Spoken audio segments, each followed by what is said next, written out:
جب قوم صحابہ کی سیرت اپنائے گی تبدیلی آئے گی تبدیلی.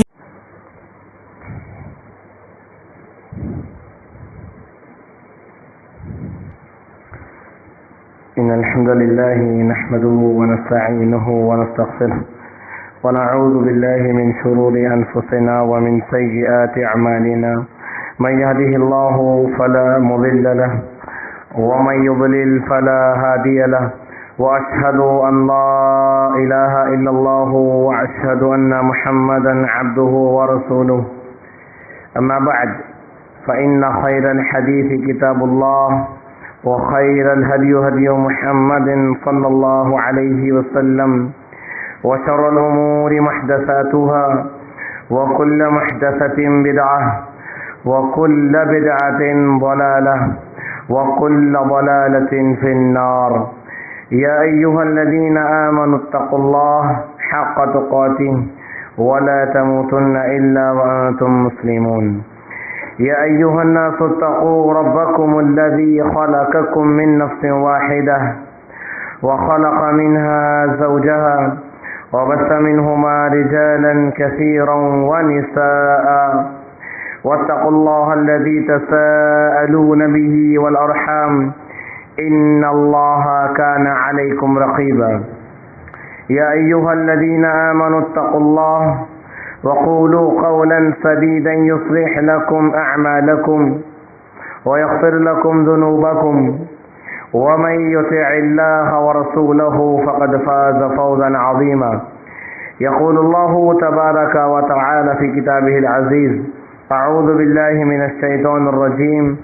بسم الله الرحمن الرحيم قل هذه سبيلي أدعو إلى الله على بصيرة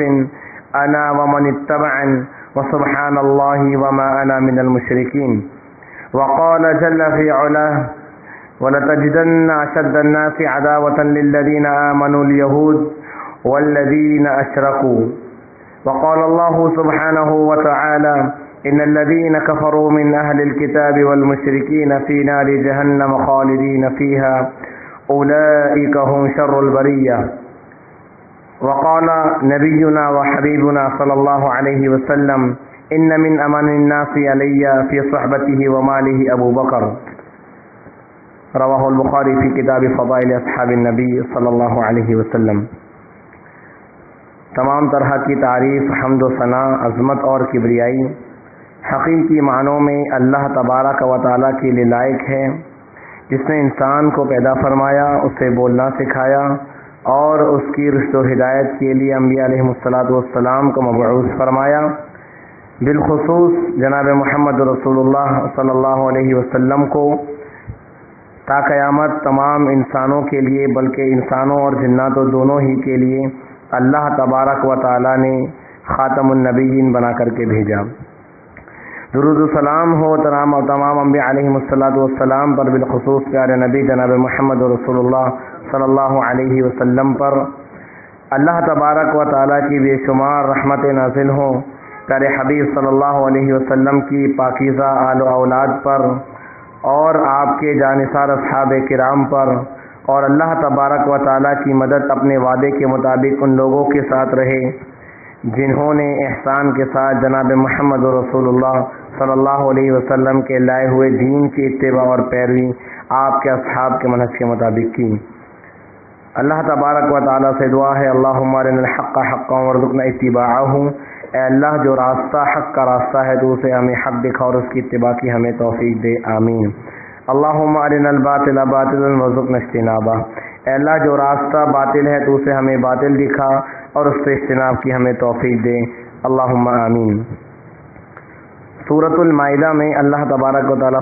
بیان فرماتا ہے، جیسا کہ ہم نے تلاوت کی خطبہ مسنونہ کے دوران: وَلَتَجِدَنَّ أَشَدَّ النَّاسِ عَدَاوَةً لِلَّذِينَ آمَنُوا الْيَهُودُ وَالَّذِينَ أَشْرَكُوا، کہ آپ مومنوں کی دشمنی میں یقیناً سب سے زیادہ سخت پاؤ گے یہود کو اور مشرکین کو، اور انہی مشرکوں اور یہود کی پیداوار میں سے ایک قوم جو مسلمانوں کی دشمنی میں اور اسلام دشمنی میں صف اول میں نظر آئے گی اور پیش نظر آئے گی، ایک قوم شیعہ اور رافضیوں کی قوم ہے۔ اس آیت کریمہ کو بیان کرنے کا، بتانے کا مقصد یہ ہے کہ یہ قوم اسلام کی دشمنی میں سب سے آگے رہی ہے۔ جب ہم تاریخ کو مطالعہ کرتے ہیں یا تاریخ کے اوراق کو ہم پلٹتے ہیں تو ہمیں یہ بات واضح طور پر سمجھ میں آ جاتی ہے کہ اسلام کی دشمنی میں یہ لوگ کتنے شدید اور کتنے سخت ہیں۔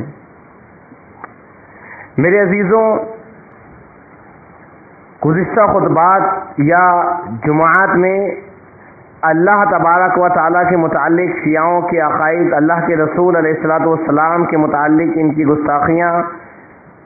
صحابہ کرام رضوان اللہ علیہم اجمعین کے متعلق ان کا موقف، اور خود علی رضی اللہ تعالیٰ عنہ کے متعلق ان لوگوں نے جو گستاخیاں کی ہے اس کا ذکر ہو چکا ہے۔ تاریخ کے کچھ جھروکوں سے ہم یہ دیکھیں گے، سب سے پہلے تو کہ اسلام کی دشمنی میں اور اسلام کو نقصان پہنچانے میں انہوں نے کبھی بھی تخلف نہیں کیا اور یہ کبھی بھی پیچھے نہیں رہے۔ آپ دیکھیں عثمان رضی اللہ تعالیٰ عنہ کی شہادت میں جو لوگ سربراہ تھے، آگے تھے اور پیش تھے، وہ اسی عبداللہ بن سبا یمنی یہودی کی پیداوار اور اس کے پیروکار تھے، جس نے شیعیت کی داغ بیل ڈالی اور شیعیت کی بنیاد رکھی۔ اور تھوڑا سا آگے آئے، سن 297 ہجری میں عباسی خلافت اور خلافت عباسیہ کو نہ ماننے کا سب سے پہلے دعویٰ کرنے والے یا اس وقت مسلمانوں کے اتحاد کو پارا کرنے والے اور سب سے پہلے خلافت عباسیہ کا انکار کرنے والے کوئی اور نہیں بلکہ شیعوں کی عبیدیہ حکومت تھی۔ پھر اور آگے آئے تو سن 317 ہجری میں قرامطہ نے جب مکہ مکرمہ پر حملہ کیا اور اہل مکہ سمیت 30,000 یا تقریباً 50,000 حجاج اکرام کو بیت اللہ میں اور اس کے اطراف میں جب شہید کیا، خانہ کعبہ کی حرمت کی پامالی کی، بعض تاریخ روایات کے مطابق خانہ کعبہ کے دروازے کو تک اکھاڑ لیا اور حجر اسود تو نکال کر کے اپنے ساتھ لے گئے، اور بیت اللہ میں جہاں اپنے دشمن سے بدلہ لینے کی بھی ممانعت ہے، اس کی حرمت کا اتنا پاس رکھا گیا ہے، ان لوگوں نے حجاج کرام تک کو شہید کیا اور بیت اللہ کی پامالی کی۔ یہ کوئی اور نہیں بلکہ یہ قرامطہ، یہ شیعی تھے۔ پھر سن 656 ہجری میں اسلامی حکومت کا جو دارالخلافہ بغداد ہے، اس کو ڈھانے میں یا اس کی پامالی میں منافقانہ روش اختیار کر کے